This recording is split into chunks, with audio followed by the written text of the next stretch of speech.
Welcome back to Behind the Bumpers. Today I'm here with Team 2046 Bare Metal at the Pacific Northwest District Championship event. They're having a great season with 2 banners and an impact already under their belt. So we're going to go into their incredible robot on this episode of Behind the Bumpers. So for this season, we wanted to emphasize creating an effective architecture that can both maximize our scoring ability in the game. So from the start of the season, we kind of came up with 2 different architectures, one with a perpendicular elevator to our ground intake, as well as one parallel to our ground intake. And in our analysis of the strategy for this game, we thought it was very pertinent for us to be able to pick up from the ground, being that defense at the human player stations could be heavy, especially with the limitation of only having 1 defender on each side. So we wanted to be able to not be affected by good defense. So just to walk through our mechanical mechanisms, we have our ground intake, which has a flexible front roller on dead axle stubs, both to prevent breakages on our rollers for our intake, as well as to be able to collect coral from any position anywhere on the field. So that serializes through a star wheel indexer system, which orients the coral into a parallel position for our end effector. The coral feeds through on an angled ramp, which allows us to give clearance for our end effector, as well as being able to essentially add controllability for our sensors and stuff like that. Some of the main things that we wanted to emphasize for this season as well is weight reduction. With the reduced weight limit for this year, we wanted to make sure that we are preemptively going through and making sure that we actually have enough weight to implement all of the elements of our robot. So, for example, we wanted to, later in the season, we actually went and drilled out the ID of our axles in order to reduce the amount of weight that we get for each axle. In general, being able to maximize our weight reduction for using thinner material or thinner aluminum or heavily weight reduced materials, using churro stock, for example, as well as churro stock for axles, which is another main thing for our weight reduction. But just in general, emphasizing the amount of weight reduction that we have on our robot. Furthermore, we can go into our climber. Our climber is actuated with 2 Kraken X60 gearbox, which has actuating solenoids on each side to allow us to ratchet one way for going up and back down so we don't fall during the match. This is driven by 35P chain up into our active grabber. Our grabber essentially spins these compliant wheels into these one-way latches made out of half-inch polycarbonate, which allows us to essentially latch onto the cage pretty quickly. In addition to that, we also have centering for our deep cage, which allows the driver to have a greater margin of error away from the cage when we're approaching the deep cages. So just to move on from our climber, we have our arm, or our arm and elevator system, our main piece for our robot. So for this year, we went with a 2-stage elevator with a 22-inch long arm, because we found that through previous years' experience with 2023, a huge emphasis on having multiple modes of motion, allowing us to get to our set position for our scoring much quicker, being a main emphasis in our strategy for this year. So just to go to our elevator real quick, we have, on top of having a 2-stage elevator, we actually have an externally rigged continuous elevator, which both to emphasize the fact that we wanted to be able to service our elevator easily, as well as be able to see the tension of our belts much more easily, with the nature of belts stretching over time and not having to worry about it over the season. Some of the main things that we have to go about with tensioning the belt is we have a rotational tensioners on our carriage, which allows us to use ratchet plates to essentially ratchet one way and increase the tension of our belt rigging. And in addition to that, the reason why we went with a 2-stage elevator is to, again, reduce the amount of effective mass that we're moving. Inherently, moving less mass, therefore a lot more acceleration in our system. So we actually have a 4-to-1 gearbox that is driven at the bottom of our elevator, especially with an emphasis for us being reducing the height of our CG, just across the robot in general. So kind of to move on to our arm, we have a coaxial arm, which allows us to drive our end effector separately without having a motor at the end of our arm to, again, reduce the amount of inertia that that we have on our arm. So yeah, with increasing speed, we also have a lot of packaging or dense packaging to reduce the width of our elevator. And a lot of that factors into the fact that we have a coaxial arm. So that allows us to have one drive kraken for the rotation of our arm, as well as a drive kraken for our end effector. So essentially, we can demo this real quick if you hold the carriage. We're able to rotate our arm and translate it anywhere, while also being able to drive power for the center of our billet post for our arm. And this is all driven onto our 3D printed hub, which is made out of onyx, Markforged onyx with Kevlar inlay to increase the rigidity of our arm, as well as to be able to make it as light as possible. And on top of making that as light as possible, we actually have a carbon fiber tube adhered with hot glue onto this 3D print, which allows us to essentially, again, reduce the amount of mass, but also increase our reliability. So part of that reliability formula, I suppose you could say, is with using hot glue, we're able to easily replace this carbon fiber assembly up after the joint. So in the case that we have a breakage, say on the tube itself and or on the shoulder piece, we're able to quickly replace it by essentially just heating up the hot glue, which adheres it, and allowing us to pull it off, rather than having to use epoxy, which is a more permanent solution, causing us to have to basically throw away a carbon fiber tube every time we go and break our arm. And just to add furthermore onto that, we can move on to our end effector. Our end effector is also retained through a 3D print that's at the end of our arm, which is using the same Markforged onyx with a Kevlar inlay to again just increase the amount of rigidity and strength in our arm. And essentially, with the internal timing belt through our coaxial arm drive, we're able to essentially translate it from this axis up and through into our end effector.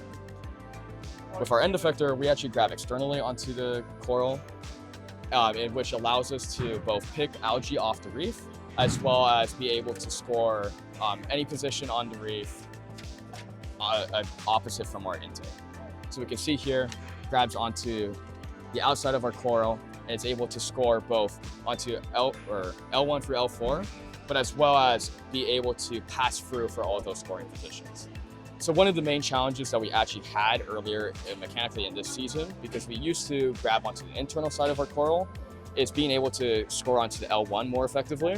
And part of the solution for this end effector is being able to score onto L1. So we can actually, in our downward stow position for our arm, we're able to only pivot around 30 degrees upward in order to score into the L1 trough, which just increases our cycles and being able to collect from one side and score on the other. And also another part of our equation for this year is being able to score barge, as well as collect algae off the reef. And we found that with our previous end effector with the internal grabber, that we wouldn't really be able to add an additional tusk to hold onto algae as easily. So we needed to figure out an alternative solution, and we came to this outer grabber as that solution. Yeah, so a big thing we want to do this year was cut part count so that we could have a lighter weight robot and we could still do complex stuff. So the way we achieve that is with billet. So the most complex part on the robot is going to be our center post. It goes in right here, hidden by the carbon fiber. This allows us to have one piece that lets the arm rotate on, as well as having a hole straight to the middle for coaxial power. The way we machine this is we do op 1, and then to hold it for op 2, we machine custom aluminum jaws right here, and the part fits in and locates inside of the jaw, and then we can machine the second op. This is allowing us to machine it quickly. We made a lot of these for like spares and that kind of stuff. I'm just really loading it easily. Another big piece of this was the external ring that goes around. So this is a slip fit inside of the print, and then has bearings that also slip fit into it, then slip onto this surface. So this allows one for the whole arm to be taken off with just a ring clip right here, and allows for pretty good concentricity inside the arm. So moving on to some of the other parts, we wanted to have posts, an externally rigged elevator, and we wanted to be pretty simple. So we went with one piece post, so it's tapped on the end, and then there's a little ring clip groove for a small ring clip, and those just live right here. So this was allowing us to, again, cut weight so you don't have like washers, or for example, maybe like an axle glued into a plate. So if I can talk about the carriage for a little bit. You want to hold it? Yeah. So on each side of the carriage, we have 4 op plates with custom bearing blocks machined into them. So this allows us to be very weight efficient versus like using like SDS bearing block. This is the weight of 1 and it serves 2 and a plate. And it also has like tapped holes on the sides of it so we can hold stuff together. Another big piece we have on here is gonna be like these little standouts right here. This makes the elevator like much more rigid and stronger right here. And it's just simple assembly. And if you wanna flip it around, we're gonna talk about this piece right here. There's a last minute change to stop this axle from cantilevering, and it's just one piece slips in and there's a little feature inside of there that fits onto this, and it's all machined. So another thing we really want to do cut weight is we want to use X44s on our steering motors, but we didn't want to use an adapter plate because it's more heavier. So we went with the approach of completely machining the SDS plate in-house with like some weight reduction changes so that we can hold the X44. So the final thing I'm going to talk about is our fabrication priority sheet. And with all these parts on the robot, we want to be able to track them efficiently. So our system engineers will go and put all of the information onto the sheet, and then fabrication will look at what needs to be made, and we'll go through and make that, and then check off like where the part is, for example, like being machined or like being programmed. So yeah, yep. Yeah, as Colton was saying, the fabrication priority sheet is one of the things that really allows us to improve the efficiency of our team. We actually have a subset of members on our team who are systems engineers, and that is their whole purpose, is just to make our team run more efficiently. So we have multiple systems like the fabrication priority sheet, or we have an electronics quality control sheet.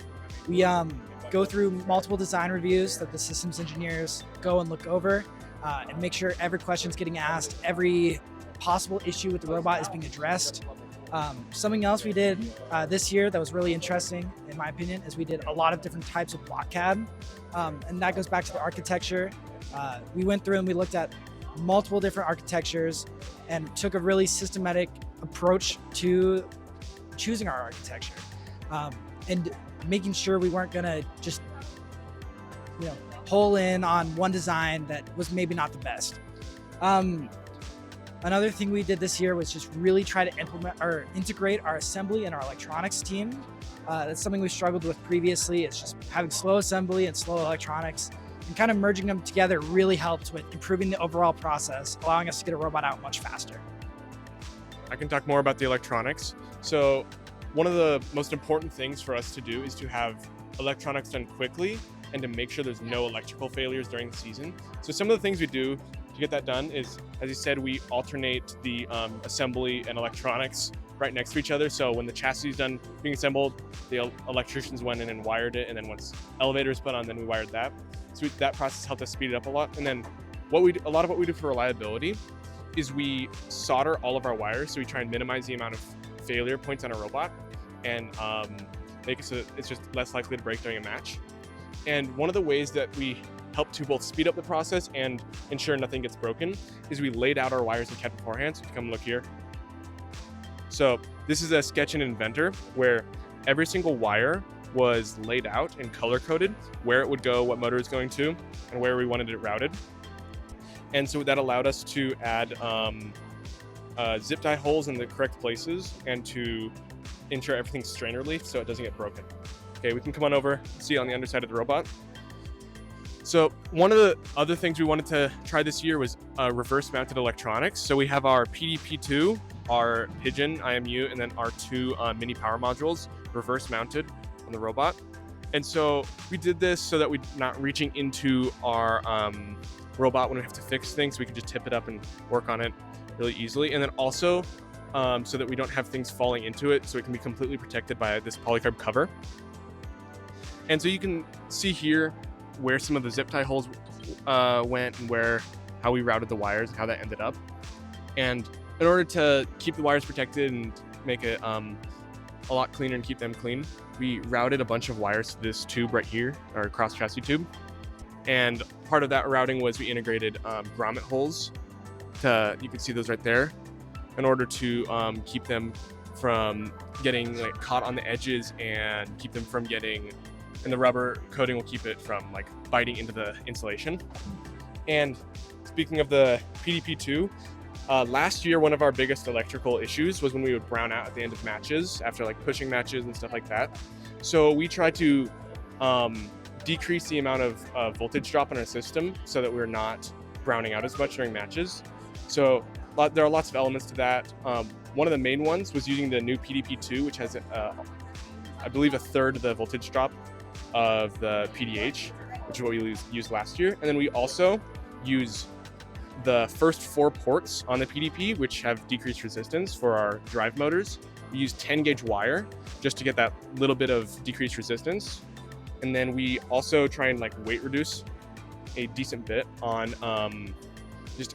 so for non-essential things such as the collector spinning motors and the steer, we use X44, so we're not don't have as much weight and aren't drawing as much current.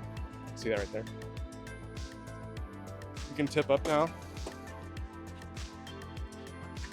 So a couple other things we integrated. So in our indexer, in order to sense when we index a piece, we added a beam break sensor, a retroreflective beam break sensor, which shoots light up. Let me turn on the robot real quick. Which shoots light up, bounces it off the reflective tape, and then bounces back down and senses it. And so you can see the orange light turn off whenever you put your hand through it. And one of the ways we had to integrate this is that component needs a pull-up resistor and it needs to be read by the RIO, which is on 5 volts. So we had to have a pull-up resistor and a voltage divider. If you can come over and look at the book. So this was actually a custom PCB designed by me. That was a project that we worked on that had, in order to keep it, keep all the resistors organized so there's nothing bridging, and to keep the wires strain relieved. Okay, and the next thing we'll talk about is we had our vision. So we run a Orange Pi and 2 ArduCams running photon vision, and a Limelight we use for coral detection, and we can pass it off to our programmers to talk more about our vision and programming. Yeah, so as Asher said, starting off with vision and auto, I guess, we have 2 ArduCams facing the reef as we're scoring out the side. This helps us auto line on the reef. We have 2 because, either side of the pole, you need to be able to see the April tag the whole time. And then on this side for the Limelight, we use this heavily with our ground intake. It is facing towards the ground. We use that AI detection for those coral during those autos just to ensure that we collect those pieces 100% of the time. Another thing that was just a super hard programming challenge was this 2DOF system here. This arm is really big and has a lot of collisions. So to prevent this, we developed our own trajectory command class that takes in a starting point and an end point, and then if we need to, different waypoints along the way.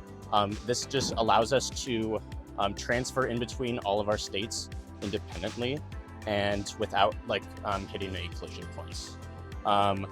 We found out that how fast we're moving this arm, we needed to develop a full inverse dynamics class that basically takes all of our velocities and calculates feed forward voltages just to ensure that the arm and the elevator are getting to the right locations at the right time. And yeah, there's just a lot of tuning that went into that.